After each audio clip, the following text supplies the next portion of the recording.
And so anyway, the Maidu say long, long ago, before they had fire, that two small mice within the village looked across the ocean to Condor Mountain, which was located on this island, and that these two mice saw smoke. And of course, there's smoke, there's fire, right? But nobody else in the village could see this smoke. And so these two little mice were thinking they were pretty hot stuff, right? Because they could see the smoke and nobody else could. Until Wickwood, very thoughtful, the chief, decided that if these two little mice could see the smoke, that they were the ones that were going to go to Condor Island, steal some fire, and bring it back to the Maidu.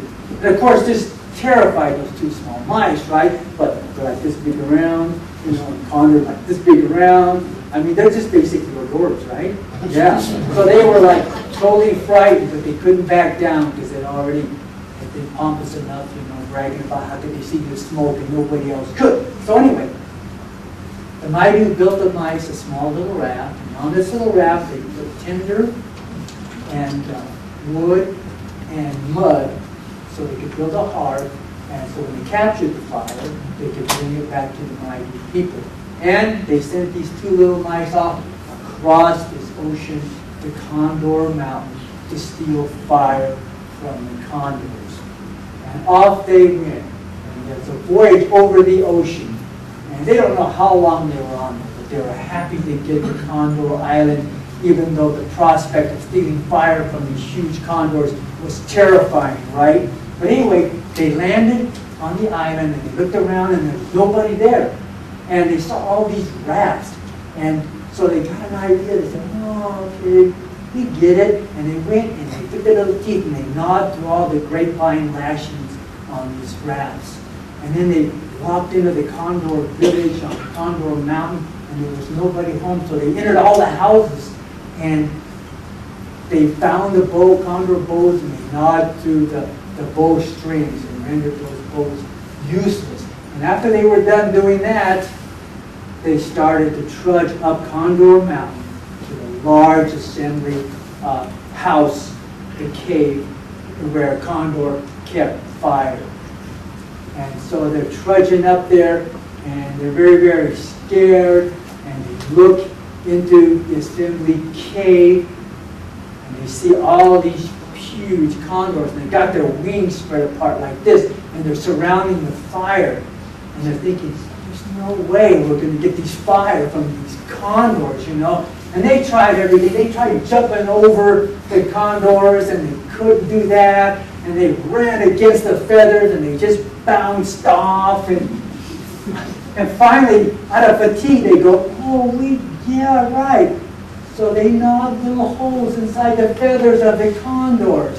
And after they did that, they jumped through those holes in the condor feather. They ran up to the fire, they grabbed the sticks, they put them in the fire, and then they just took off out of the assembly cave. And they were running down the mountain, and by then the condors had discovered that these two mice had stolen their fire, right? And so they're in hot pursuit. And so the little mice are running like this, and the condors are running like this. And the little mice are running like this, and the condors are running like this. And the little mice are running like this, and the condors are like this. And the condors are almost on them, and the two little mice jump on the little raft, and they start pulling as fast as they can. And the condors jump on their rafts, and they fall apart. And they go into the house, and they grab their bows, but they don't work. And the little mice got away. They got away with fire. And so these two little heroes made it back to the village. And from then on, the Maidu had fire. And the story goes on to say that Wickwood, very often, the chief, took fire and he put it in trees and wood and even some stone. That's why today the Maidu burn wood for fire, and some stones, like flint, when struck, spark. That's a Maidu story. So anyway, I'm just going to wind up my presentation by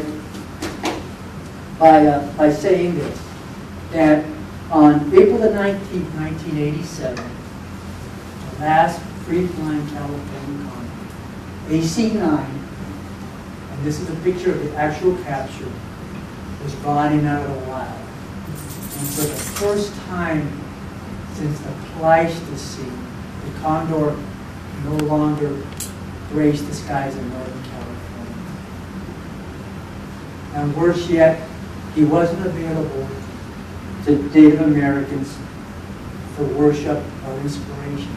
Can you imagine that after hearing my presentation? I mean, the only analogy I can think of is, so what happens if you wake up one Sunday morning and you pack your family in the car and you drive up to the church and the door is locked? You know? It was an iconic figure that was removed from the Native American culture, lost.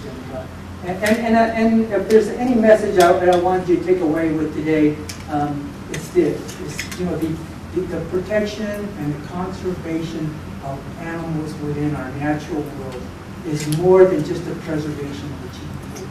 It's about preserving cultures, not only Native American cultures, but our cultures and our ways of life. And the more of these animals that we lose, the poorer we are.